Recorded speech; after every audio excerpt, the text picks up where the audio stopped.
Alors, je te ramène ça. Voilà. Oula, ça promet avec tous les ingrédients qu'il y a. Alors là, il y a pas mal d'ingrédients, ouais.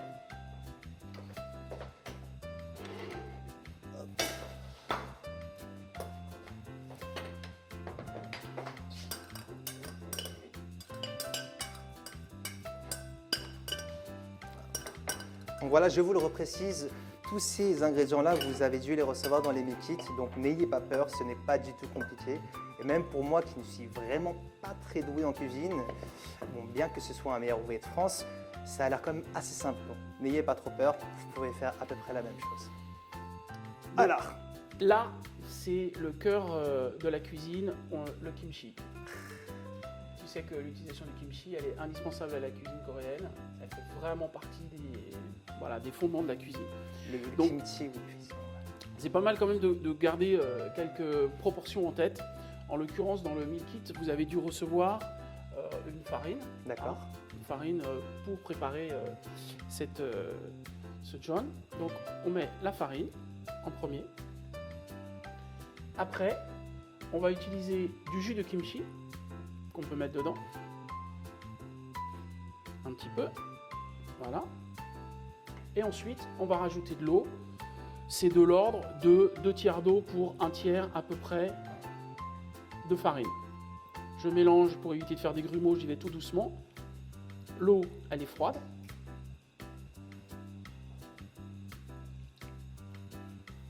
Comme ceci. D'accord. Voilà. Alors tu vois, si tu mets toute ton eau d'un seul coup, tu vas avoir plein de grumeaux. D'accord. Donc là, tu ralentis un petit peu comme ça, tranquillement, comme ceci, et tu incorpores ton eau. Alors, il existe des pâtes sans gluten, uniquement avec de la farine de soja, pour ceux D'accord. qui sont intolérants au gluten.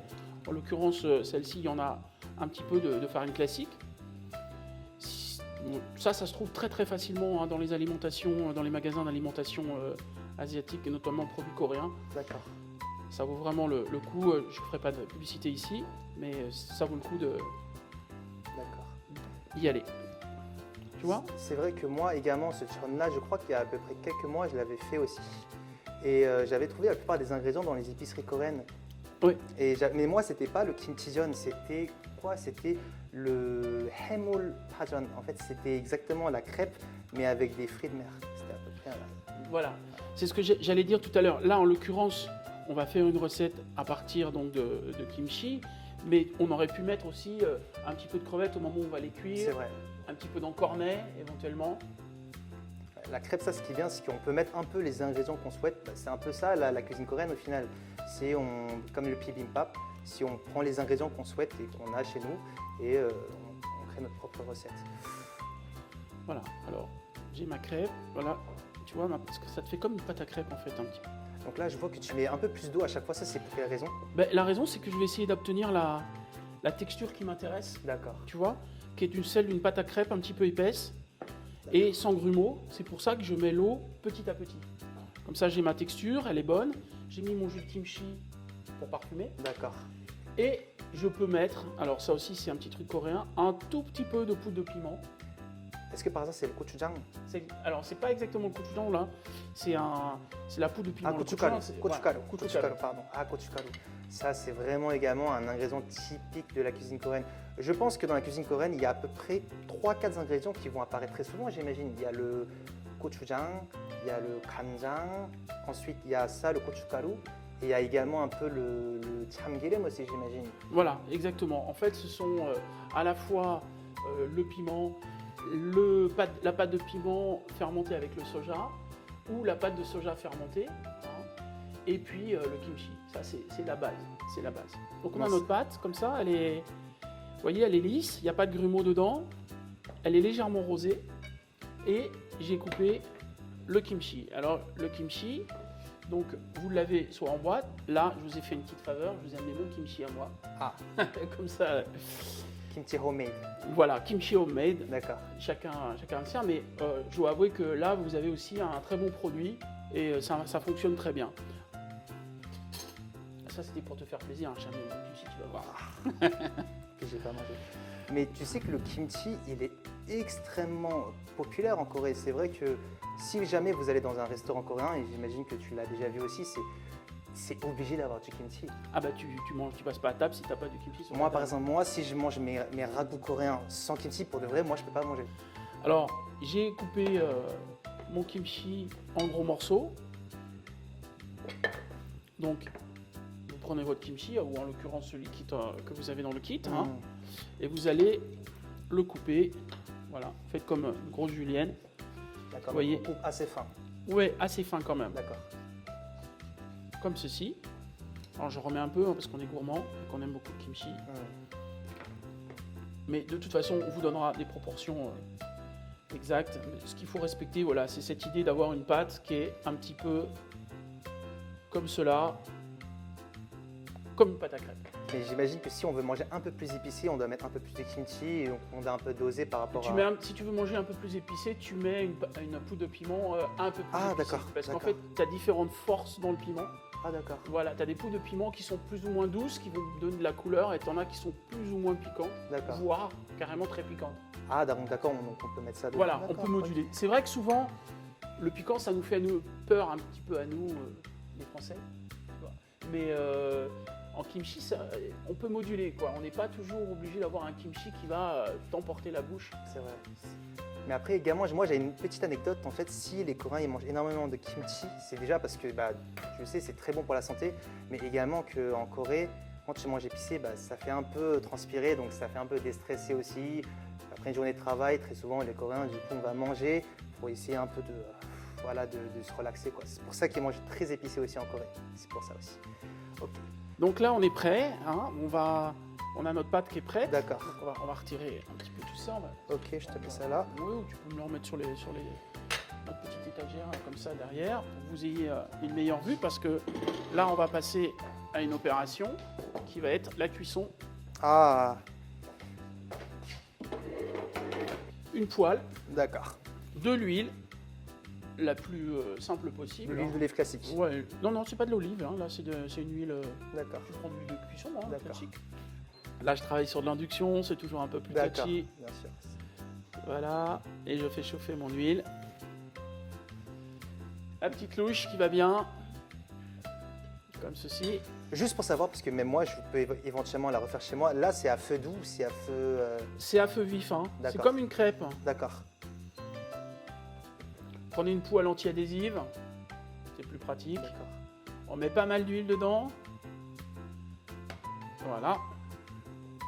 Et là, du coup, on attend un peu que ça chauffe. Il faut que j'attende que ça chauffe un peu, parce que D'accord. sinon ça va pas cuire. D'accord. Et puis c'est bien quand c'est légèrement doré aussi. D'accord. Et l'ustensile magique, c'est la petite spatule, Ouais. pour décoller, en fait. Justement, parce que si je ne me trompe pas, le chon, c'est très important que déjà quand on le retourne, ça ne se déchire pas. Très important. Et il faut vraiment que c'est un peu la forme d'une pizza aussi. Alors, on peut les faire en grand, on peut les faire en petit, ça dépend comme on veut. Là, en l'occurrence, en Corée, on voit très souvent plutôt la forme d'une pizza C'est et vrai, la très découpe avec rond. des ciseaux. Ouais, voilà, exactement ça.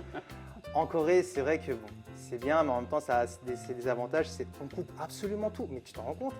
Je sais pas si toi, tu es déjà allé dans un restaurant de viande en Corée. Mais moi, j'ai l'habitude en France de manger mon steak et je le coupe moi-même parce que ça fait partie de ma cuisine, quoi. Laisse-moi couper. Mais là, j'arrive et absolument tous les serveurs, ils coupent toutes les viandes. Mais ça, tu sais, c'est aussi parce qu'il y a l'utilisation des baguettes. Donc, quand tu as des produits coupés, tu utilises des baguettes directement, tu n'as pas à les recouper. Alors, il y a ce côté convivial où tout le monde peut prendre dans la même assiette. Et puis, il y a le fait qu'effectivement, on utilise des baguettes. Ah, c'est vrai, oui, les baguettes. Non, mais après, l'aspect convivial, ça, c'est vraiment vrai. Parce que... Alors, moi, j'ai une petite anecdote. Bon, fais ton plat. J'ai une petite anecdote. Moi, quand j'étais allé une fois avec des amis coréens dans un restaurant qui est assez luxe en France, je crois que c'était très cher. On avait pris du foie gras, des escargots, tout ça. Et là, mes amis coréens, ils connaissent rien. Et du coup, ils mettent tout au milieu. Alors qu'en fait, c'est des plats qui se mangent tout seul, quoi. Tu vas pas manger des escargots avec les autres ou un magret de canard. Non, mais tu sais, il y a une blague qu'on dit souvent, enfin nous, les Français qui vont en Corée, c'est que en France, on partage rien, c'est chacun son assiette, hein, mais on partage l'addition. Alors que vous, les Coréens, en fait, en général, on fait vous l'inverse. partagez tout, mais alors quand il faut payer l'addition, c'est toujours une personne et on se bat pour payer l'addition.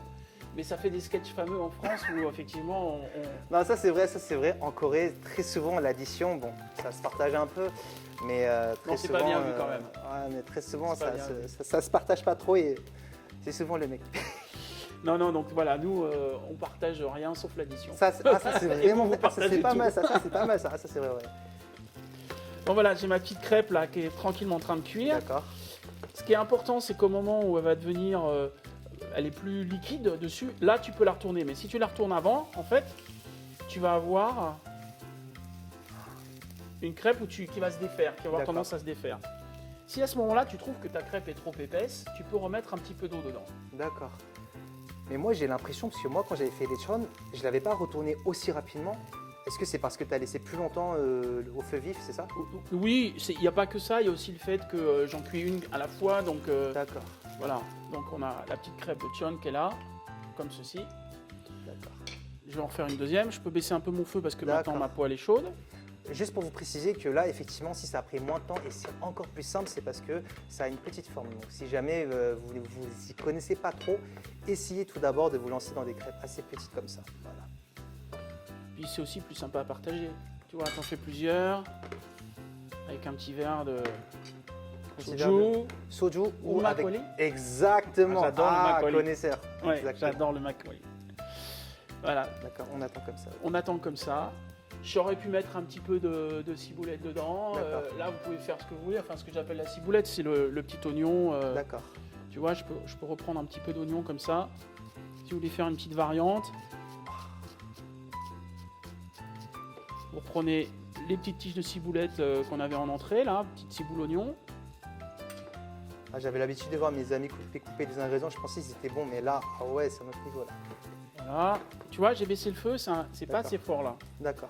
Donc, faut que ça, si on veut donner un petit peu de couleur, il faut que ce soit quand même un petit peu vif. Hein. J'imagine que les chon, le plus important, c'est justement d'avoir un peu la texture dorée. C'est d'avoir une très légère texture dorée. Il ne faut pas D'accord. les brûler, il ne faut pas que ce soit noir, mais il faut D'accord. que ce soit doré. Ouais. D'accord.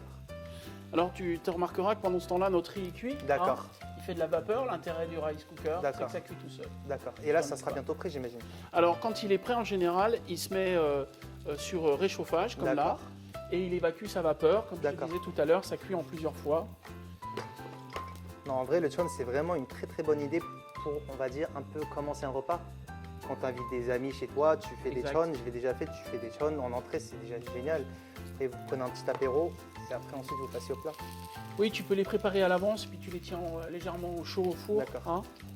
Et là, si je ne me trompe pas, donc là, on fait bien du riz dans le riz cuiseur, mais tu connais aussi un peu le doulungdi. C'est un peu une variante du riz, tu connais? Oui.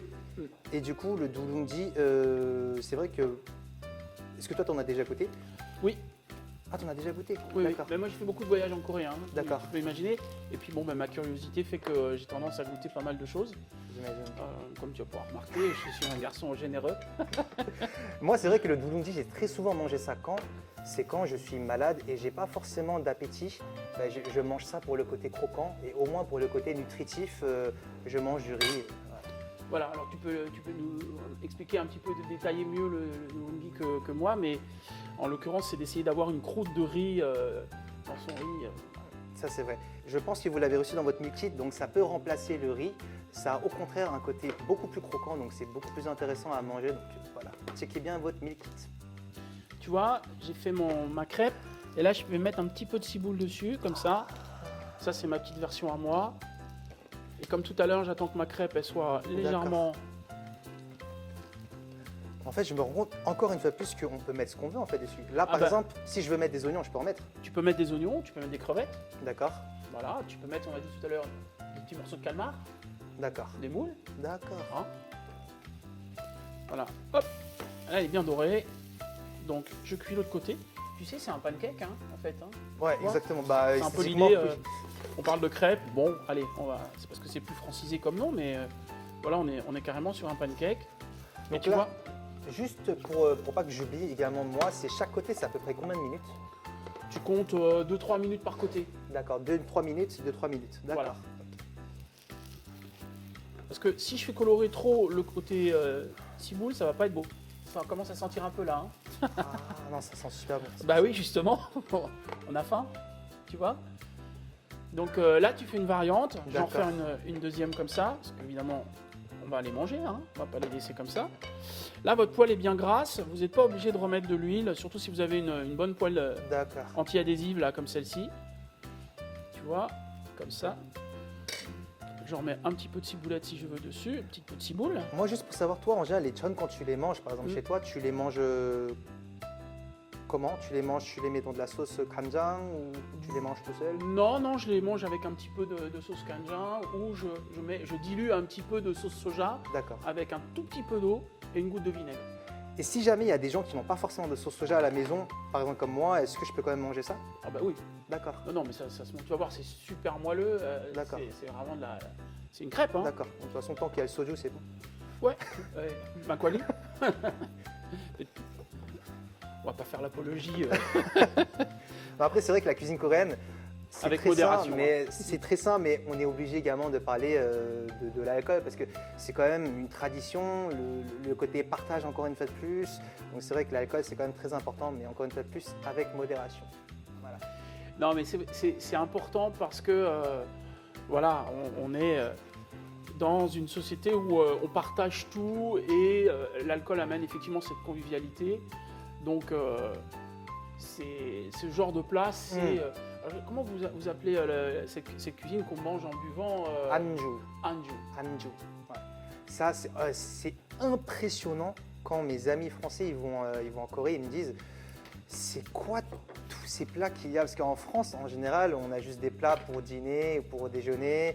Voilà, en Corée, il y a des plats qu'il faut manger à 3 h du matin. Il y a des plats qu'il faut manger justement quand tu es un peu trop bourré le lendemain. C'est vrai que la Corée, les recettes cuisinées sont très, très développées. Non, mais voilà, cette cuisine Anju, en fait, ce sont des petits plats en général assez épicés et qui sont préparés spécialement pour pouvoir boire avec. Exactement.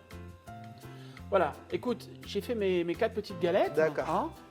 Il faut que ça reste moelleux, très important. Ne les faites pas trop cuire, sinon ça va être sec. D'accord. Alors ça doit rester moelleux, vous devez bien sentir le kimchi à l'intérieur.